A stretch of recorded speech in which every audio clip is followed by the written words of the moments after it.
রাজধানীর মোহাম্মদপুরে জ্বালানি তেলের জন্য দীর্ঘ অপেক্ষা আর ভোগান্তি যেন থামছেই না। 12 ঘন্টার বেশি লাইনে দাঁড়িয়ে থেকেও পাম্পে নেই তেল, হয়নি খাওয়া দাওয়া আর ঘুম। উল্টো ছিনতাইয়ের শিকার হয়েছেন চালকরা।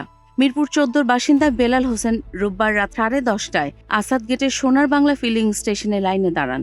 ধীরে ধীরে ভোর পর্যন্ত এগোলেও পেট্রোল পাম্পে হঠাৎ শেষ হয়ে যায় তেল। অপেক্ষা চলতেই থাকে, ক্লান্তিতে ঘুমিয়ে পড়েন তিনি। সেই সুযোগে মানিব্যাগ ছিনতাই করে কিশোরদের একটি দল। পরে মানিব্যাগ ফিরে পেলেও টাকা ফেরে পায়নি। শুধু বেলাল নন, লাইনে থাকা প্রায় সব চালকই তখন ঘুম, আর সেটাকেই টার্গেট করে ছিনতাইকারীরা। এদিকে সরকার দাম বাড়ালেও সরবরাহ এখনো সীমিত। বাড়তি সরবরাহের ঘোষণা থাকলেও পাম্পগুলো বলছে ডিপো থেকে এখনো সেই বাড়তি তেল আসেনি। চাহিদার তুলনায় সরবরাহ কম থাকায় প্রতিদিনই বাড়ছে লাইন, বাড়ছে দুর্ভোগ। প্রশ্ন একটাই, দাম বাড়লেও কবে মিলবে স্বস্তি? কাজী ইশরাত জাহান দৃষ্টি, নাগরিক প্রতিদিন।